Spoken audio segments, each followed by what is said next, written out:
ภาคเอกชนดำเนินโครงการอัญเชิญพระบรมสารีริกธาตุและพระอรหันตธาตุของพระสารีบุตรและพระโมคคัลลานะจากสาธารณรัฐอินเดียมาประดิษฐานเป็นการชั่วคราวณประเทศไทยเพื่อเฉลิมพระเกียรติพระบาทสมเด็จพระเจ้าอยู่หัวและเสริมสร้างความสัมพันธ์อันดีระหว่างสองประเทศการดำเนินการในครั้งนี้สืบเนื่องมาจากโครงการธรรมยาตราจากมหานาทีคงคาสู่ลุ่มน้ำโขงสักการะพระบรมสารีริกธาตุและพระอรหันตธาตุของพระสารีบุตรและพระโมคคัลลานะโดยเริ่มงานระหว่างวันที่ 22 กุมภาพันธ์ ถึง 19 มีนาคม 2567 จากนั้นรัฐบาลราชอาณาจักรกัมพูชาจะอัญเชิญไปประดิษฐานเป็นการชั่วคราวต่อไปรัฐบาลได้จัดพิธีอัญเชิญพระบรมสารีริกธาตุและพระอรหันตธาตุของพระสารีบุตรและพระโมคคัลลานะอย่างยิ่งใหญ่โดยการจัดริ้วขบวนการเจริญพระพุทธมนต์การเจริญภาวนาการเผยแพร่องค์ความรู้ผ่านสื่อประชาสัมพันธ์ต่างๆการจัดนิทรรศการสารคดีและหนังสือองค์ความรู้เป็นต้นโดยจัดพิธีอัญเชิญในวันที่ 23 กุมภาพันธ์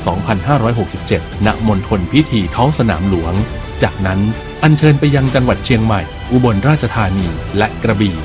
นับเป็นครั้งแรกในประวัติศาสตร์ที่มีการอัญเชิญพระบรมสารีริกธาตุจากพิพิธภัณฑ์นิวเดลีและพระอรหันตธาตุของพระสารีบุตรและพระโมคคัลลานะจากประเทศอินเดียมาประดิษฐานเป็นการชั่วคราวณประเทศไทยและมีความเชื่อมั่นว่ากิจกรรมอันสำคัญนี้จะมีพุทธศาสนิกชนทั้งชาวไทยและต่างประเทศเข้าร่วมสักการะบูชาเป็นจำนวนมากอันเป็นการเสริมสร้างสันติธรรมในหมู่ชาวพุทธทั้งในระดับประเทศและระดับนานาชาติโดยมีประเทศไทยเป็นศูนย์กลางความร่วมมือและสามารถพัฒนาไปสู่การเป็นศตวรรษแห่งธรรมะDhamma Century ด้วยการนำหลักธรรมความเชื่อของศาสนาเป็นกลไกสำคัญในการเชื่อมโยงความร่วมมือด้านศาสนาและส่งเสริมคุณธรรมของประชาคมโลกเพื่อสร้างความสงบสุขแก่มวลมนุษยชาติสืบไป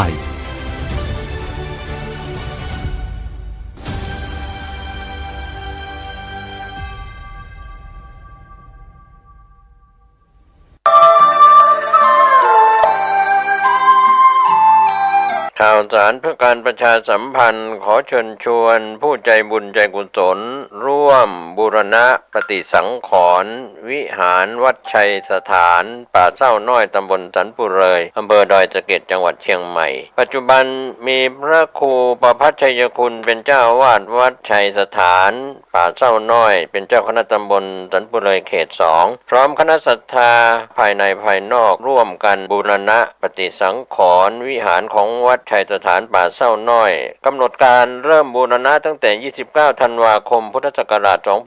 2566 ถึง 1 เมษายน พุทธศักราช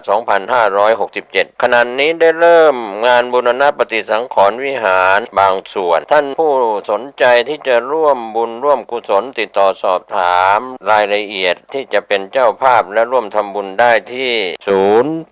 0876572276 ได้ทุกวันก็เป็นข่าวสารประชาสัมพันธ์งานบุญงานกุศลเชิญท่านร่วมบูรณะปฏิสังขรณ์วิหารของวัดชัยสถานป่าเศร้าน้อยตำบลสันปุเรยอำเภอดอยสะเก็ดจังหวัดเชียงใหม่เพื่อเป็นสถานที่ประกอบศาสนพิธีในทางพระพุทธศาสนาได้บุญได้กุศลโดยทั่วหน้ากัน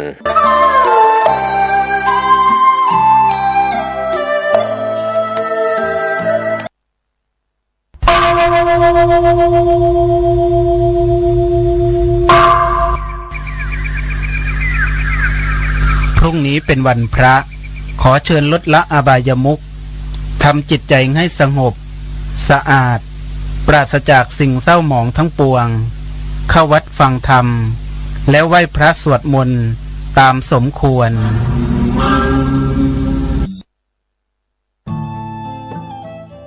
ท่านกำลังติดตามรับฟังสถานีวิทยุกระจายเสียงพระพุทธศาสนาแห่งชาติและสังคม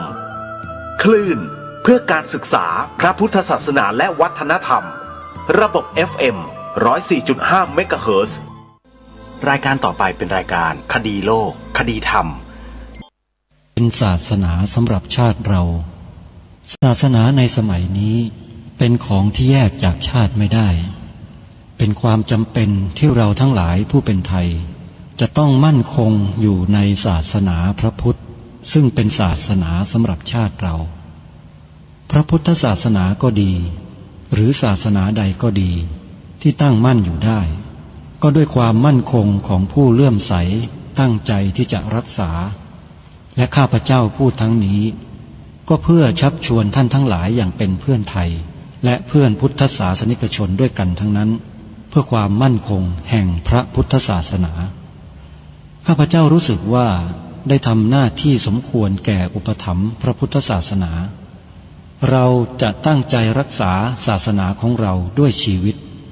และถ้าท่านตั้งใจจะช่วยข้าพเจ้าในกิจอันใหญ่นี้แล้วก็จะเป็นที่พอใจข้าพเจ้าเป็นอันมากเพราะฉะนั้นเป็นหน้าที่ของเราทั้งหลายที่จะช่วยกันบำรุงรักษาพระพุทธศาสนาอย่าให้เสื่อมสูญไปการที่จะบำรุงพระพุทธศาสนาเราต้องรู้สึกก่อนว่าหลักของพระพุทธศาสนาคืออะไรเราจะถือว่าเราเป็นไทยด้วยกันหมดเราจะต้องรักษาความเป็นไทยของเราให้ยั่งยืนเราจะต้องรักษาพระพุทธศาสนาให้ถาวรวัฒนาการอย่างที่เป็นมาแล้วหลายชั่วโคตรของเราทั้งหลายพระบรมราโชวาทของพระบาทสมเด็จพระมงกุฎเกล้าเจ้าอยู่หัวรัชกาลที่ 6พระบรมราโชวาทก็ดีพระราชนิพนธ์ก็ดีหรือพระบรมราชโองการของพระมหากษัตริย์ถือเป็นบทบัญญัติแห่งกฎหมายทั้งหมดทั้งสิ้นการบัญญัติให้พระพุทธศาสนาเป็นศาสนาประจำชาติไทยไว้ในรัฐธรรมนูญจึงเป็นสิ่งที่ถูกต้องทั้งกฎหมายและทางโบราณราชประเพณีการบัญญัติให้พระพุทธศาสนาเป็นศาสนาประจำชาติไทยไว้ในรัฐธรรมนูญย่อมเป็นหลักค้ำประกันให้กับประชาชนคนไทยว่าตนได้ปฏิบัติตามกฎหมายอย่างแท้จริง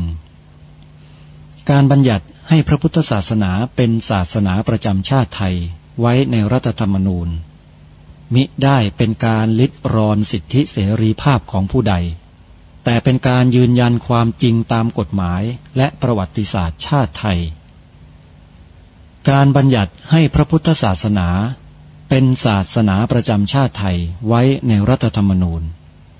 จะทำให้พระพุทธศาสนาได้รับการอุปถัมภ์และคุ้มครองจากรัฐดุจเดียวกันกับที่องค์พระมหากษัตริย์ทรงกระทำมาการบัญญัติให้พระพุทธศาสนาเป็นศาสนาประจำชาติไทยไว้ในรัฐธรรมนูญจะป้องกันพระพุทธศาสนาไม่ให้ถูกลัทธินิกายนอกศาสนากระทำการใดๆได้ด้วยอุบายต่างๆนานาการบัญญัติให้พระพุทธศาสนาเป็นศาสนาประจำชาติไทยไว้ในรัฐธรรมนูญจะทำให้สังคมไทย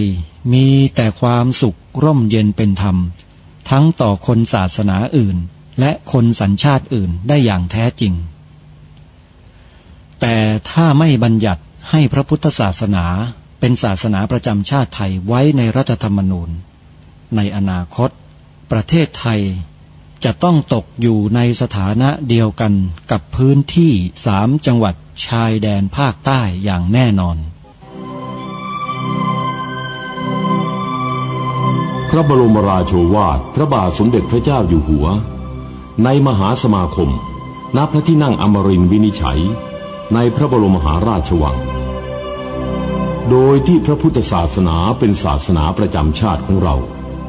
ทั้งตามความศรัทธาเชื่อมั่นของข้าพเจ้าเองก็เห็นเป็นศาสนาที่ดีศาสนาหนึ่งเนื่องในบรรดาสัจธรรมคำสั่งสอนอันชอบด้วยเหตุผลจึงเคยคิดอยู่ว่าถ้าโอกาสอำนวยข้าพเจ้าควรจะได้บวชสักเวลาหนึ่งตามราชประเพณีซึ่งจะเป็นทางสนองพระเดชพระคุณพระราชบูรพการีตามคตินิยมด้วยและนับตั้งแต่ข้าพเจ้าได้ครองราชย์สืบสันตติวงศ์ต่อจากสมเด็จพระเชษฐาธิราชก็ล่วงมากว่า10 ปีแล้วเห็นว่าน่าจะถึงเวลาที่ควรจะทำตามความตั้งใจไว้นั้นแล้วประการหนึ่งอันหนึ่งการที่องค์สมเด็จพระสังฆราชหายประชวรมาได้ในคราวประชวรครั้งหลังนี้ก่อให้เกิดความปีติยินดีแก่ข้าพเจ้ายิ่งนักได้มาคำนึงว่าถ้าในการอุปสมบทของข้าพเจ้าได้มีองค์สมเด็จพระสังฆราชเป็นพระอุปชฌาย์แล้วก็จะเป็นการแสดงออกซึ่งความศรัทธาเคารพในพระองค์ท่านของข้าพเจ้าได้อย่างเหมาะสมอีกประการหนึ่งจึงได้ตกลงใจ ที่จะบรรพชาอุปสมบทในวันที่ 22 เดือนนี้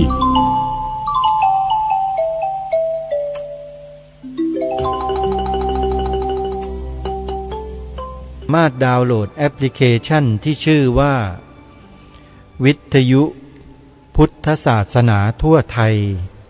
เพื่อติดตามรับฟังรายการนี้ได้ทุกวันในแต่ละวันท่านสามารถรับฟังรายการคดีโลกคดีธรรมผ่านแอปพลิเคชันนี้ได้5เวลาคือ9 นาฬิกาสามารถรับฟังได้ทางสถานีวิทยุวัดหนองกายวัดอารามมงคลวัดศรีอุดมวงศ์และวัดสามชุกเวลา10 นาฬิกาสามารถรับฟังได้ทางสถานีวิทยุวัดป่าจริยธรรมเวลา11 นาฬิกาสามารถรับฟังได้ทางสถานีวิทยุวัดฝายหินเวลา13 นาฬิกาสามารถรับฟังได้ที่สถานีวิทยุวัดบ้านปลาคูนเวลา1 นาฬิกาหรือตี 1สามารถรับฟังได้ที่สถานีวิทยุวัดฝายหินนี่คือสถานีวิทยุที่ออนแอร์ออกอากาศผ่านแอปพลิเคชันวิทยุพุทธศาสนาทั่วไทยท่านผู้ฟังสามารถใช้โทรศัพท์มือถือระบบ Android ดาวน์โหลดไว้ในโทรศัพท์เพื่อติดตามรับฟังรายการธรรมะสาระดีๆจากสถานีวิทยุจำนวน45สถานีที่รวมกันอยู่ในแอปพลิเคชันนี้ขอเรียนเชิญเจริญพรท่านสาธุชนท่านใดช่วยบอกให้ผู้อื่นดาวน์โหลดผู้นั้นจะได้บุญอย่างมากมายมหาศาลไปด้วยสาธุชนผู้ฟังทุกท่านในวันเสาร์ที่24กุมภาพันธ์ศกนี้เป็นวันที่จะมีกิจกรรมเกิดขึ้นที่วัดศรีอุดมวงศ์ตำบลศรีสงครามอำเภอวังสะพุงจังหวัดเลยนั่นก็คืองานวันนัดพบญาติธรรมงานวันนัดพบญาติธรรมท่านอาจารย์พระครูดมวรานุวัฒน์ท่านได้ดำริจัดให้มีขึ้นเป็นประจำทุกปีเพื่อล้องานของพระอาจารย์สมภพโชติปัญโยเข้ามาใช้กับญาติธรรมชาวอำเภอวังสะพุงจังหวัดเลยซึ่งถือว่าเป็นกิจกรรมที่สร้างสรรค์มีแต่สิ่งที่ดีเป็นมหามงคลเกิดขึ้นเพราะจะเน้นให้พุทธบริษัทได้กระทำ3 ประการซึ่งเป็นหลักที่องค์สมเด็จพระสัมมาสัมพุทธเจ้าได้ตรัสสอนไว้ทำหน้าที่หลัก3 ประการก็คือ 1. ให้ทาน 2. รักษาศีล 3. เจริญภาวนางานวันนัดพบญาติธรรมที่วัดศรีอุดมวงศ์จะจัดให้มีขึ้นในระหว่างวันเสาร์ที่24ถึงวันอาทิตย์ที่25กุมภาพันธ์นี้เป็นวันนัดพบพุทธบริษัทในจังหวัดเลยให้มารวมตัวทำกิจกรรมที่ดีงามร่วมกันในงานวันนัดพบญาติธรรมที่วัดศรีอุดมวงศ์แห่งนี้และยังมีงานประทายข้าวเปลือกมีงานประชุมสภาพุทธบริษัทจังหวัดเลยมีงานทอดผ้าป่าสามัคคีสถานีวิทยุรวมกันอยู่ในงานเดียวกันนี้เรียกว่าสาธุชนพุทธบริษัทจังหวัดเลยมาวัดศรีอุดมวงศ์ครั้งเดียว ได้ทำบุญตั้งหลายประการจึงขอเรียนเชิญเจริญพรญาติโยมสาธุชนชาวจังหวัดเลยทุกท่านสมาชิกสภาพุทธบริษัทจังหวัดเลยที่ได้ขึ้นทะเบียนไว้แล้วกรุณามาร่วมประชุมกันเนืองนิดเวลาประชุมพร้อมเพรียงกันเวลาเลิกพร้อมกันมาปฏิบัติตามหลักอปริหานิยธรรมที่องค์สมเด็จพระสัมมาสัมพุทธเจ้าตรัสสรรเสริญไว้ว่าเป็นวิธีการที่ทำให้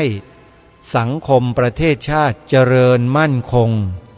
มีความรักความสามัคคีเหนียวแน่นเป็นน้ำหนึ่งใจเดียวกันก็ด้วยการปฏิบัติตามหลักอปริหานิยธรรมนี้เองจึงขอเรียนเชิญญาติโยมสาธุชนชาวจังหวัดเลยทุกท่านที่ได้ยินเสียงนี้แล้วขอให้ไปร่วมงานโดยพร้อมเพรียงกันที่วัดศรีอุดมวงศ์อำเภอวังสะพุงจังหวัดเลยงานวันนัดพบญาติธรรมมีเทศน์สอดแจ้งแล้วมีการแสดงธรรมกันทั้งกลางวันและก็กลางคืนจึงขอเรียนเชิญทุกท่านไปร่วมงานกันวันกำหนดงานก็คือเสาร์ที่24และอาทิตย์ที่25กุมภาพันธ์ที่จะถึงนี้โทรศัพท์สอบถามรายละเอียดร่วมบุญสนับสนุนกิจกรรมที่หมายเลข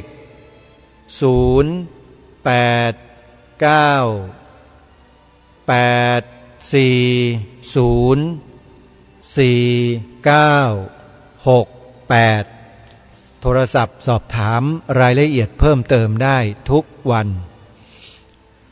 นอกจากงานวันนัดพบญาติธรรมในวันที่24-25แล้วในวันที่17และ18กุมภาพันธ์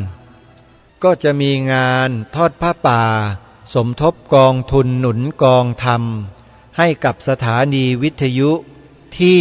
จังหวัดอุบลราชธานีด้วยญาติโยมสาธุชนทุกท่านสถานีวิทยุที่ทำหน้าที่เผยแผ่ธรรมอย่างเข้มแข็งมีอยู่ไม่ถึง200สถานีทั่วประเทศหนึ่งในนั้นก็คือสถานีวิทยุพระพุทธศาสนาประจำจังหวัดอุบลราชธานีวัดพิษโสภารามตำบลแก้งเหนืออำเภอเขมราชจังหวัดอุบลราชธานีจะจัดให้มีงานนี้ขึ้นในวันที่17-18กุมภาพันธ์ใครที่สามารถร่วมบุญได้ก็ขอเชิญทุกท่านเข้าไปชมไปดูข้อมูลในเพจของวัดพิษโสภารามได้เลยนะฮะในส่วนของสวนป่าสามัคคีธรรมที่อาตมาภาพได้ดำเนินการปลูกป่ามาครบ4 ปีเต็มเข้าสู่ปีที่5แล้วต้นไม้ที่ญาติโยมสาธุชนเดินทางร่วมกันไปปลูกไว้เจริญเติบโตขึ้นมากแล้วก็จะได้ร่มได้เงาในอีกไม่กี่ปีข้างหน้านี้ทางสวนป่าสามัคคีธรรมโดยอาตมาภาพมีความดำริร่วมกันกับญาติโยมสาธุชนที่รู้จักคุ้นเคยว่าเราควรจะจัดกิจกรรมขึ้นสักครั้งหนึ่งในปี 2567 ในช่วงปลายปีนั่นก็คือเดือนธันวาคมในช่วงปลายเดือนเพราะฉะนั้นเมื่อดำริจะจัดงานขึ้นครั้งแรกก็จะต้องมีการเตรียมการในเรื่องของสถานที่จึงจำเป็นที่จะต้องสร้างถาวรวัตถุชนิดหนึ่งที่มีความสำคัญต่อกิจกรรมทั้งหลายทั้งปวงเป็นอย่างยิ่งไว้สักส่วนหนึ่งในเบื้องต้นถาวรวัตถุนั้นไม่ใช่อื่นใดท่านผู้ฟังสิ่งนั้นที่บอกว่าสำคัญก็คือสร้างห้องน้ำที่สวนป่าสามัคคีธรรมมีห้องน้ำอยู่แค่2 ห้อง และทุกวันนี้ก็ใช้ได้เพียงแค่ห้องเดียวอีกห้องหนึ่งยังใช้ไม่ได้เพราะเก็บของอยู่ยังสร้างห้องเก็บของไม่เพียงพอก็เลยยืมห้องน้ำมาใช้เป็นที่เก็บของชั่วคราวแล้วก็ใช้ได้เพียงห้องเดียวเท่านั้นเมื่อดำริจะจัดงานประจำปีในปีพุทธศักราช 2567 ปลายปีนี้ก็จึงต้องดำริในการสร้างห้องน้ำขึ้นในเดือนเมษายนที่จะถึงนี้สวนป่าสามัคคีธรรมจะทำการสร้างห้องน้ำโดยกำหนดจำนวนไว้ประมาณ20ห้องญาติโยมท่านใดที่จะรับเป็นเจ้าภาพในการสร้างห้องน้ำ1ใน20ห้องหรือจะทำบุญตามกำลังศรัทธาร่วมบริจาคกันเข้ามาก็ได้โดยสามารถโอนปัจจัยเข้ามาร่วมบุญได้ที่ธนาคารไทยพาณิชย์สาขาบางลำพูเลขบัญชี11421498897ธนาคารไทยพาณิชย์สาขาบางลำพูเลขบัญชี11421498897ชื่อบัญชีพระประหลัดนรงฤทธิ์ขออนุโมทนาบุญกับญาติโยมทุกท่านใครที่โอนปัจจัยเข้ามาร่วมทำบุญแล้วหรือกำลังจะทำบุญหรือจะสอบถามรายละเอียดเพิ่มเติมให้โทรศัพท์เข้ามาที่0946626935ขออนุโมทนาสาธุวันนี้รายการคดีโลกคดีธรรมก็ได้เตรียมเนื้อหาสาระที่จะมาปรารภมาพูดให้กับท่านผู้ฟังได้รับรู้รับทราบถึงการที่ทางรายการนั้นได้รณรงค์ให้พุทธบริษัทพี่น้องคนไทยของเราได้ร่วมกันทำหน้าที่3ข้อมาโดยตลอดนั้นเหตุและผลก็คือต้องการให้พวกเรานั้นมีจิตสำนึกในความรักความเป็นไทยรักบ้านเกิดเมืองนอนของเรารักวัฒนธรรมจารีตประเพณีอันดีงามวิถีชีวิตอันดีงามของชนเผ่าไทยของเราไว้วิธีการปกป้องรักษาที่ดีที่สุดก็คือการปฏิบัติตามจารีตประเพณีอันดีงามของบ้านเมืองการปฏิบัตินั้นเป็นปัจเจกกับบุคคลที่จะถือปฏิบัติเพราะถ้าทุกคนปฏิบัติให้เหมือนกันสอดคล้องกันก็จะเป็นพลังอันมหาศาลในการที่จะขับเคลื่อนพลังแห่งความเป็นไทยของเรานั้นให้ยืนหยัดมั่นคงตลอดไปได้แต่ถ้าหากฝ่ายปัจเจกบุคคลของเราไม่ปฏิบัติทุกคนต่างก็เกี่ยงกันว่าไม่ใช่หน้าที่บ้างหรืออาจจะบอกว่าปฏิเสธไม่เห็นจำเป็นจะต้องปฏิบัติไม่เห็นจำเป็นจะต้องทำอะไรตามที่บอกที่กล่าวที่รณรงค์เลยเพราะสิ่งเหล่านี้มันก็มีก็เป็นของมันอยู่แล้วบางคนพูดแบบนี้แล้วก็ละเลยหน้าที่ของตนไปไม่ทำตามที่ทางรายการแนะนำท่านสาธุชนทราบไหมว่าถ้าคนไทยพี่น้องคนไทยเราเป็นกันแบบนี้มากๆคือปฏิเสธในการทำหน้าที่เนี่ยถ้าปฏิเสธกันมากๆแล้วไม่มีใครทำหน้าที่ในการทำรงรักษาซึ่งความเป็นไทยไว้เลยเนี่ยอนาคตของประเทศชาติบ้านเมืองมันจะเป็นอย่างไรท่านทราบไหมฮะถ้าท่านใดต้องการจะทราบทางรายการแนะนำไปแล้วแต่ไม่ทราบเหมือนกันว่าท่านผู้ฟังได้ไปเปิดติดตามรับชมรับฟังกันบ้างหรือยังคือให้ไปฟังคลิปเหล่านี้ที่ทางรายการแนะนำแล้วท่านจะมองเห็นภาพเลยว่า ถ้าท่านไม่ช่วยกันทำหน้าที่รักษาความเป็นไทยเอาไว้เนี่ยนะอนาคตประเทศไทยจะเจอกับอะไรและปัจจุบันนี้ก็เจอแล้วด้วยเจอแบบตัวเป็นๆมีตัวมีตนเห็นชัดเจนเลยมีคลิปของผู้นำองค์กรหนึ่งออกมาพูดด้วยตัวผู้นำเองจัดการเองพูดเองสืบค้นหาข้อมูลเองมาเผยแพร่เองอัดคลิปไลฟ์สดเองทั้งหมดเลยเพื่อทุ่มเทสรรพกำลังความรู้ความสามารถของตนนั้นและความเสียสละของตนนั้นให้พี่น้องคนไทยเราได้รับรู้รับทราบปัญหาบางอย่างที่เกิดขึ้นในประเทศไทยของเราในยุคประชาธิปไตยที่ไล่แจกเงินซื้อเสียงกันทั้งประเทศอันนี้เป็นความจริงที่ทุกคนยอมรับว่ามีการซื้อเสียงมีการขายสิทธิ์กันจริง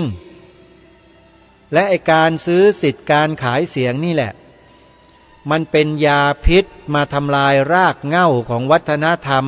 บ้านเมืองไทยของเราจารีตประเพณีอันดีงามของบ้านเมืองไทยของเราอัตลักษณ์ของความเป็นไทย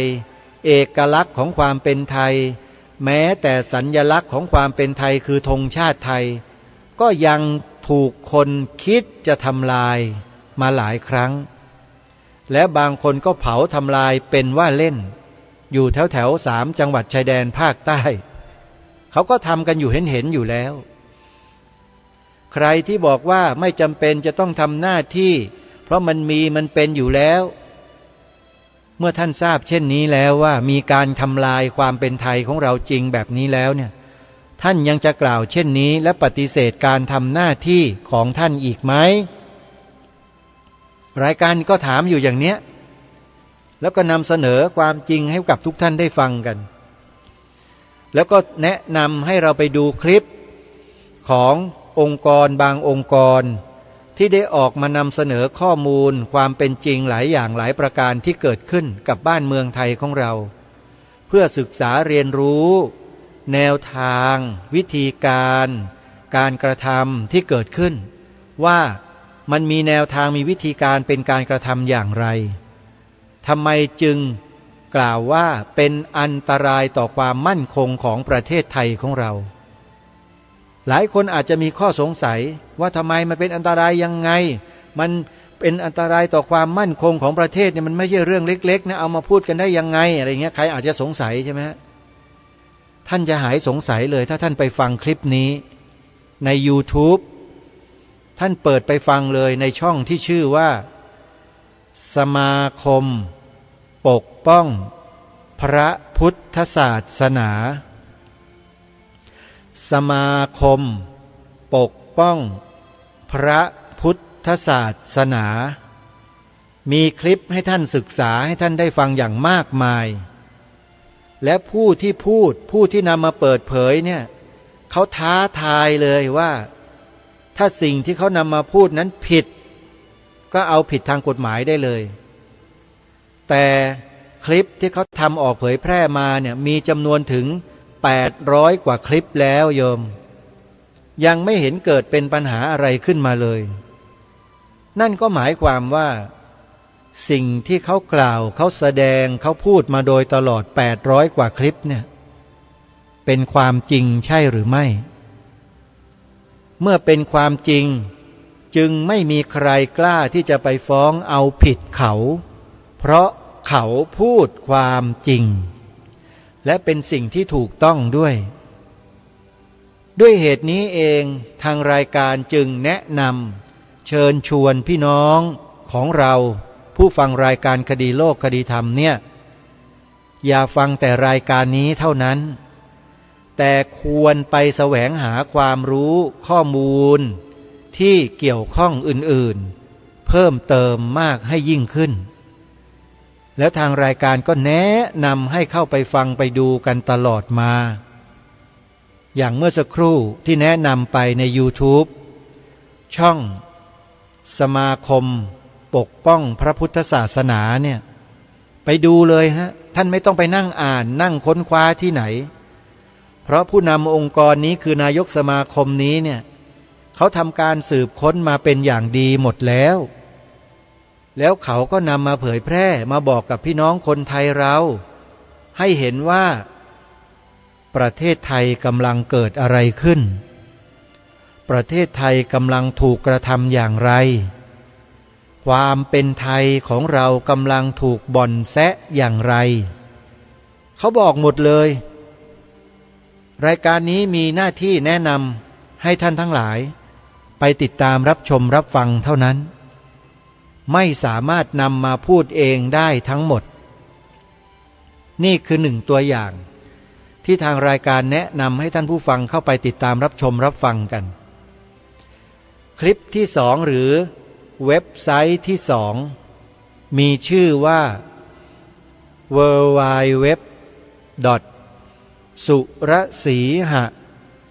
.com www. สุรสีหะ .com นี้เป็นอีกหนึ่งข้อมูลที่พี่น้องประชาชนคนไทยเราควรเข้าไปศึกษาเรียนรู้ควรเข้าไปดูกันเพราะเจ้าของเว็บไซต์นี้เนี่ยได้พยายามนำหลักฐานข้อมูลที่เป็นความจริงมาเผยแพร่แล้วก็มีการวิเคราะห์ให้เราได้เห็นภาพที่ชัดเจนยิ่งขึ้นด้วยเพราะฉะนั้นเว็บไซต์นี้คือสุรสีหะ .com นี้เนี่ยจึงถือว่าเป็นที่พึ่งทางสมองทางปัญญาแก่พี่น้องคนไทยของเราจริงๆเพราะการนำเสนอในแต่ละประโยคแต่ละถ้อยความแต่ละถ้อยคำนั้นนักปราชญ์บัณฑิตผู้รู้ทางด้านอักษรภาษาเนี่ยสามารถที่จะพูดได้เลยบอกได้เลยว่าบุคคลผู้นี้มีการนำเสนอถ้อยคำพูดเกี่ยวกับเรื่องราวต่างๆนี้ได้อย่างมีศาสตร์และก็มีศิลป์อย่างมากสามารถทำให้ผู้ที่เข้ามาอ่านเข้ามาดูนั้นรู้เลยว่าประเทศไทยกำลังเกิดอะไรขึ้นรายการคดีโลกคดีธรรมเคยนำเว็บไซต์ลิงก์ของเว็บไซต์นี้เนี่ยออกเผยแพร่ให้บรรดาญาติโยมพุทธบริษัทของเราเนี่ยได้เข้าไปศึกษาไปเรียนรู้ไปดูไปอ่านด้วยตนเองแล้วจะทราบข้อมูลนั้น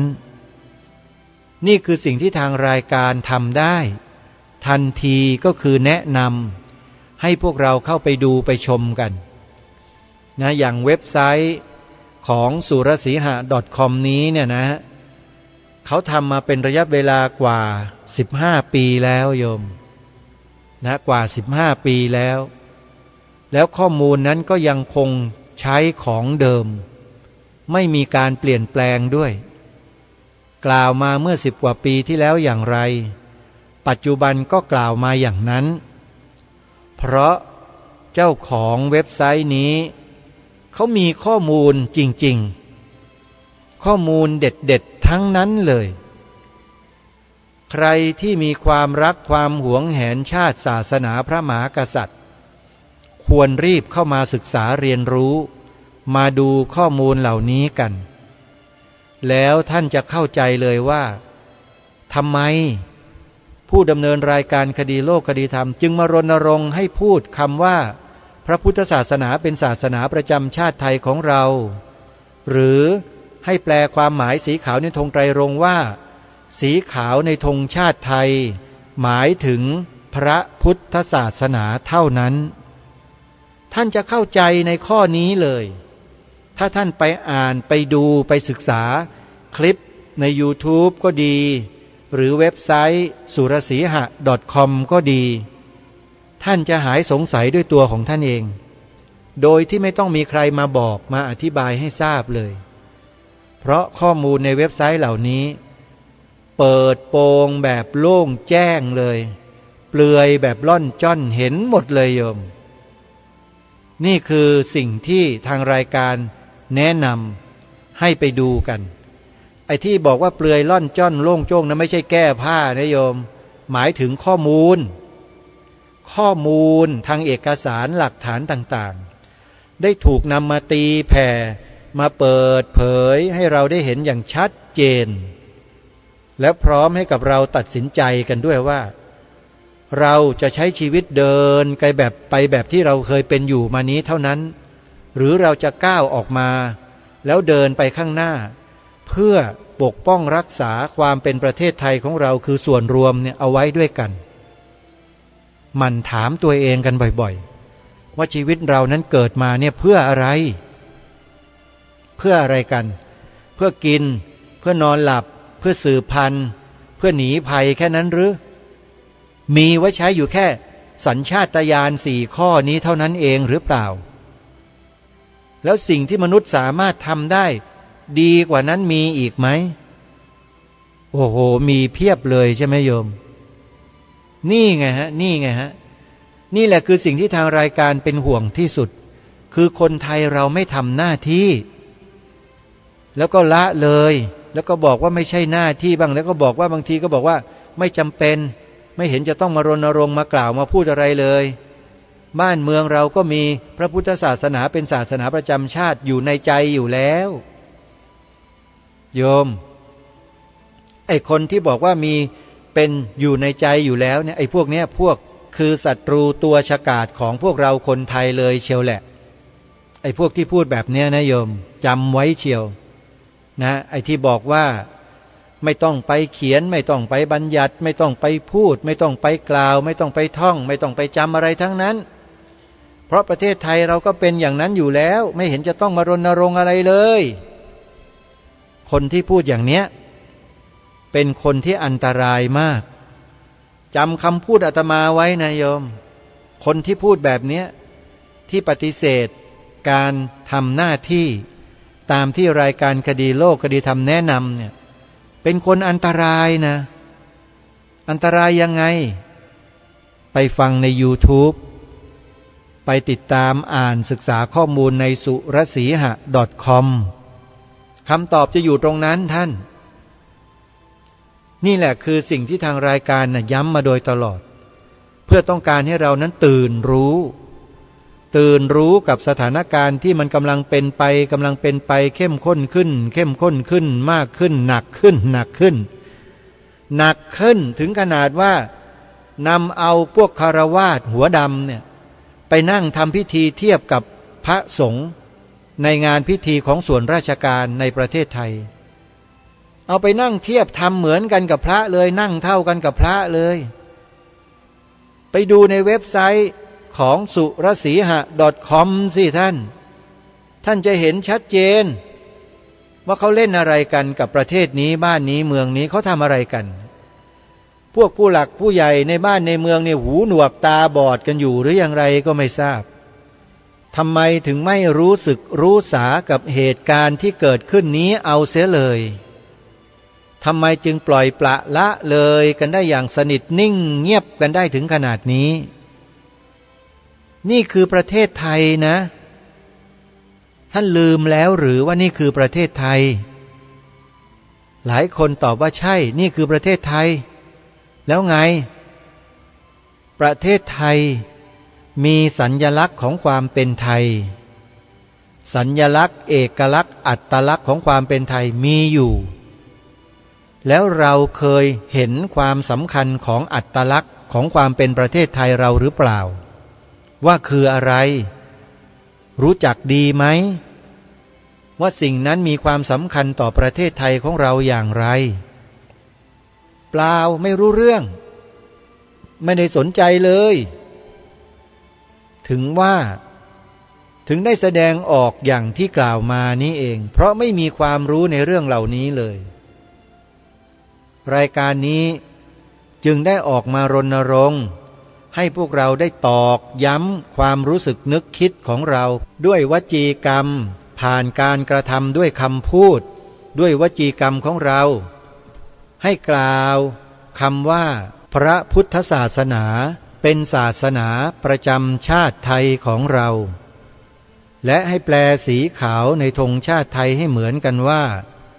สีขาวในธงชาติไทยหมายถึงพระพุทธศาสนาเท่านั้นนี่คือความถูกต้องของประเทศของเรา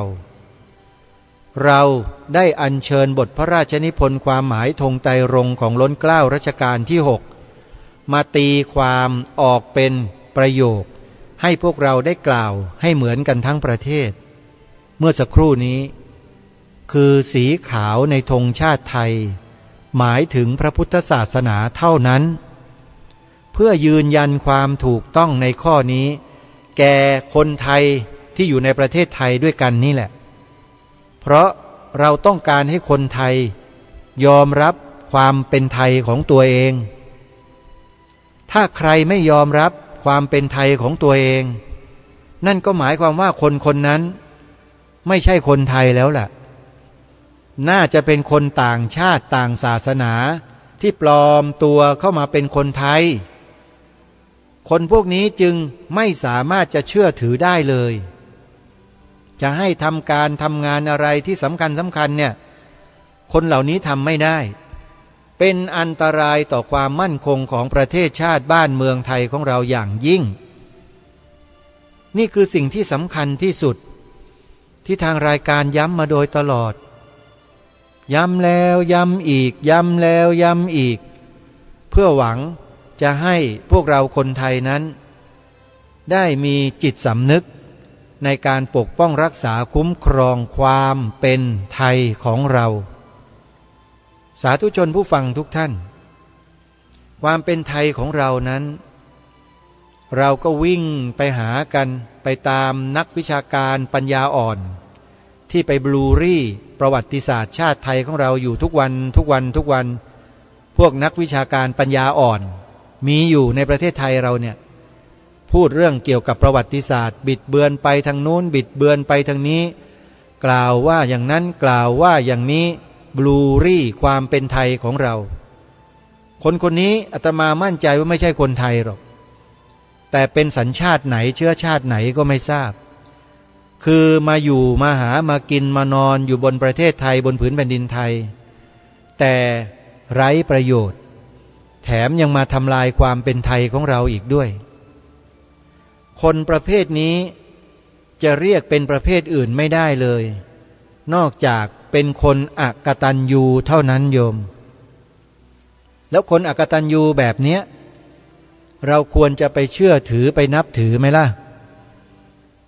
อาตมาภาพคนหนึ่งละที่ไม่เชื่อถือแล้วก็ไม่เคยนับถือเลยถามว่าฟังคลิปที่เขาพูดผ่านสื่อโซเชียลบ้างไหมฟังทำไมฟังก็เพื่อต้องการจะศึกษาในสิ่งที่เขานำเสนอดูซิว่าเขานำเสนออะไรนำเสนอแบบไหนนำเสนอไปแล้วมันส่งผลกระทบอะไรหรือไม่ปรากฏว่าพอสรุปแล้วมันส่งผลกระทบต่อความมั่นคงของประเทศไทยของเราเต็มทางรายการก็เลยต้องมารณรงค์ให้พวกเราเนี่ยทำในสิ่งที่ถูกต้องเป็นการสร้างเกราะป้องกันสิ่งที่คนเหล่านี้กระทำและพูดอยู่ในปัจจุบันไม่ให้เรานั้นเกิดความเสื่อมถอยจากความเป็นไทยของเราจึงได้ออกมากล่าวมาแสดงมารณรงค์มาแนะนำให้พวกเราเนี่ยได้ศึกษาเรียนรู้ดูข้อมูลที่มีผู้คนหรือองค์กรต่างๆที่แนะนำไปในรายการเนี่ยได้ศึกษาเรียนรู้ได้ทำความเข้าใจให้พร้อมเพรียงกันในเวลานี้เดี๋ยวนี้ซึ่งมันไม่มีเวลาข้างหน้าที่เราจะให้เราได้รอแล้วทำอีกแล้วโยมเพราะมันจะหมดเวลามันใกล้จะหมดสิ่งต่างๆเหล่านี้ที่พูดมาเนี่ยมันคือเหตุการณ์ที่มันจะเกิดขึ้นข้างหน้าถ้าเราไม่ทำช่วยกันทำวันนี้นะมันจะเกิดขึ้นวันข้างหน้ารายการนี้จึงตอบข้อสงสัยของท่านผู้ฟังหลายๆท่านว่าสงสัยอย่างโน้นสงสัยอย่างนี้มันจะเกิดได้ยังไงมันเป็นไปได้ยังไงพูดอะไรกันพูดแบบนี้สร้างความแตกแยกสร้างความหวาดกลัวให้แก่ผู้คนปลุกปั่นคนหรือเปล่าถ้าโยมยังมีข้อสงสัยเหล่านี้อยู่ก็แปลว่าญาติโยมเนี่ยยังไม่รู้อะไรเลยว่าเกิดอะไรขึ้นกับชาติบ้านเมืองของเราจริง เพราะฉะนั้นจึงเป็นคนที่น่าสงสารมากรายการนี้จึงสงสารคนพวกนี้ก็เลยมาแนะนำให้คนเหล่านี้ท่านเหล่านี้เนี่ยไปเปิดคลิปที่มีคนเขานำเสนอข้อมูลเหล่านี้เอาไว้เป็นอย่างดีแล้วนั้นไปฟังไปดูกันคลิปที่ชื่อว่าสมาคมปกป้องพระพุทธศาสนาจำได้ไหมฮะ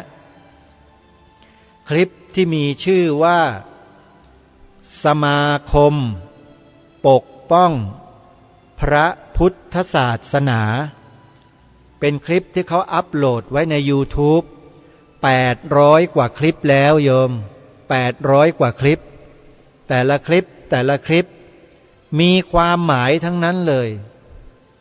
และยิ่งในปัจจุบันนี้ด้วยเนี่ยปีพระพุทธศักราช 2567 เนี่ยโยมกำลังพูดถึงเรื่องที่มีความสำคัญเป็นภัยต่อความมั่นคงของประเทศไทยของเราล้วนเนื้อเน็ต